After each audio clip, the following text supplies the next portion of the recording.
Hello hi అండి, welcome back to my channel Sravanthi Narla cooking recipes. ఈరోజు మనం డోక్లా రెసిపీని ఎలా తయారు చేయాలో చూద్దాం. ఈ టిప్స్తో కనుక చేస్తే డోక్లా చాలా సాఫ్ట్గా స్పాంజీగా వస్తుంది. ఎప్పుడు ఇడ్లీ దోశ వడ టిఫిన్స్ కాకుండా ఒక్కసారి డోక్లా ట్రై చేయండి, చాలా బాగుంటుంది. డోక్లాని ఏ విధంగా తయారు చేయాలో ఇప్పుడు వీడియో ప్రాసెస్లోకి అయితే వెళ్ళిపోదాం. నా ఛానల్ ఎవరైతే సబ్స్క్రైబ్ చేసుకోకపోతే వెంటనే నా ఛానల్ని సబ్స్క్రైబ్ చేసుకోండి. ఇక్కడ 1 కప్పు వరకు నేను శనగపిండిని తీసుకున్నాను. ఇలా జల్లెడలో కానీ స్టెయినర్లో కానీ ఇలా జల్లించుకోవాలి. ఇలా జల్లించుకోవడం వల్ల ఏమైనా ఉండలు ఉంటే వెళ్ళిపోతాయి.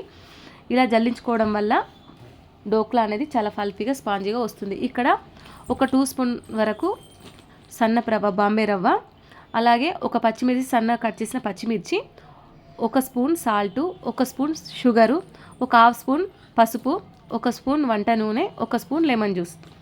వీటన్నిటిని వేసేసుకొని ఇప్పుడు స్పూన్ తోటి కానీ లేదంటే బ్లెండర్తో కానీ బాగా మిక్స్ అయ్యేంత వరకు మనం మంచిగా కలుపుకోవాలి. ఇప్పుడు లాస్ట్ ఫైనల్లో 1/2 ఇంచు అల్లంని తురుము చేసి వేసేసుకొని ఈ విధంగా మంచిగా కలుపుకోవాలి. ఇలా కలుపుకున్న తర్వాత ఇప్పుడు కొద్దిగా వాటర్ పోసుకుంటూ పిండి బ్యాటర్ని మరీ ఉండలు గడ్డలు కట్టకుండా, లూజుగా కాకుండా టైట్గా కాకుండా ఇలా చిక్కదనం వచ్చేదాకా సాఫ్ట్ అయ్యేంత వరకు ఈ విధంగా అయితే కలుపుకోవాలి.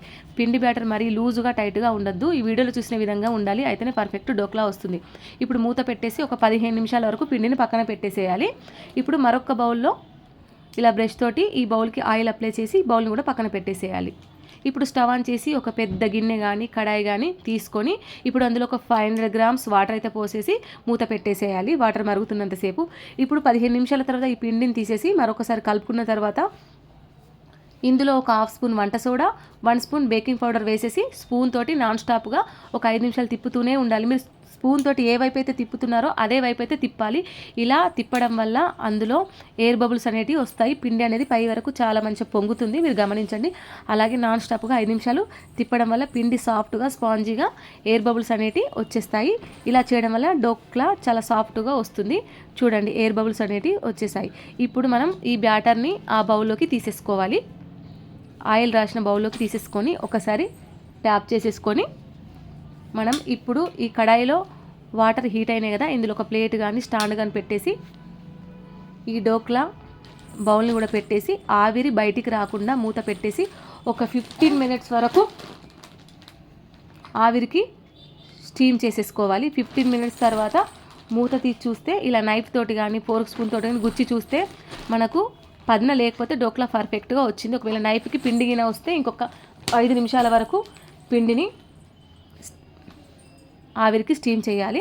ఇప్పుడు స్టవ్ ఆఫ్ చేసి డోక్లాని చల్లారబెట్టేసుకోవాలి. ఇప్పుడు మరొక బౌల్లో 3 టేబుల్ స్పూన్ ఆయిల్ వేసి ఆయిల్ హీట్ అయిన తర్వాత 1 స్పూన్ ఆవాలు, కొద్దిగా కరివేపాకు, ఒక 2 పచ్చిమిర్చి. ఇప్పుడు అందులో 1 గ్లాస్ వరకు వాటర్ పోసేసి వాటర్ మరుగుతున్నప్పుడు 1 spoon salt, 1 spoon sugar, 1 spoon lemon juice అందులో వేసేసి ఇలా ఒక పొంగిచ్చిన తర్వాత స్టవ్ ఆఫ్ చేసేయాలి. ఇప్పుడు మనం డోక్లా బౌల్ని చల్లారిందో చూసేసి నైఫ్ తోటైతే మనం ఇట్లా సైడ్స్కి అనుకుంటే డోక్లా అనేది పర్ఫెక్ట్గా వెళ్తుంది. ఇప్పుడు ఇలా నైఫ్ తోటి అనుకున్న తర్వాత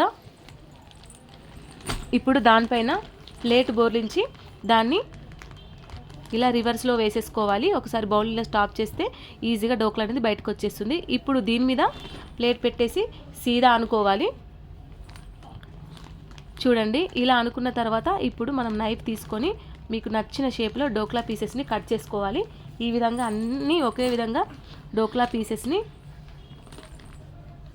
కట్ చేసుకున్న తర్వాత ఇప్పుడు మనం తాలింపు పెట్టాం కదా, ఆ వాటర్ని ఇప్పుడు ఈ డోక్లా పైన పోసేయాలి. వాటర్ అనేది మంచిగా వేడిగా ఉండాలి. వాటర్ వేడిగా ఉండడం వల్ల డోక్లా అనేది మంచిగా పీల్చుకుంటుంది. ఇలా తాలింపు వాటర్ని స్పూన్ తోటి మనం వీటన్నిటి మీద పోసేస్తే డోక్లా అనేది మంచిగా వాటర్ని అబ్జర్వ్ చేసుకుంటుంది, మంచిగా పీల్చుకుంటుంది. డోక్లా మరీ చల్లారకుండా కొంచెం గోరువెచ్చగా ఉన్నప్పుడే మనం పీసెస్ కట్ చేసుకొని ఇలా వాటర్ పోసుకొని పైనుండి కొత్తిమీర చల్లేస్తే ఎంతో టేస్టీగా గుజరాతీ స్పెషల్ డోక్లా అయితే రెడీ. మీరు కూడా ఒక్కసారి ఈ విధంగా తప్పకుండా ట్రై చేయండి, చాలా బాగుంటుంది. ఎప్పుడు మనం ఈవినింగ్ పిల్లలు స్కూల్ నుండి రాగానే వాళ్ళకి అప్పటికప్పుడు కూడా ఈజీగా చేసేయచ్చు. మార్నింగ్ కూడా అవే టిఫిన్స్ బోర్ కొట్టినప్పుడు కూడా ఇలా డోక్లా రెసిపీని ట్రై చేయండి, చాలా త్వరగా అయిపోతుంది, చాలా తక్కువ టైంలో చాలా బాగుంటుంది. చూడండి ఈ పీసెస్ని తీసుకున్నాను కదా, ఎంత పల్పీగా ఎంత స్పాంజీగా వచ్చాయో. ఇలా మనం విరిచి చూస్తే ఈజీగా మంచిగా కట్ అయిపోతుంది. మీరు కూడా ఒకసారి తప్పకుండా ట్రై చేయండి. ఈ వీడియో కనుక నచ్చినట్టయితే లైక్ చేయండి, మీ ఫ్రెండ్స్కి మీ రిలేటివ్స్కి షేర్ చేయండి. మీరు చేసిన తర్వాత మీకు ఏమనిపించిందో నాకు మంచి ఫీడ్బ్యాక్ని అయితే ఇవ్వండి. ఎవరైతే మన ఛానల్ని సబ్స్క్రైబ్ చేసుకోకపోతే ప్లీజ్ మన ఛానల్ని సబ్స్క్రైబ్ చేసుకోండి. మీరు అలా చేసుకోవడం వల్ల నా నోటిఫికేషన్స్ అన్నీ వస్తాయి.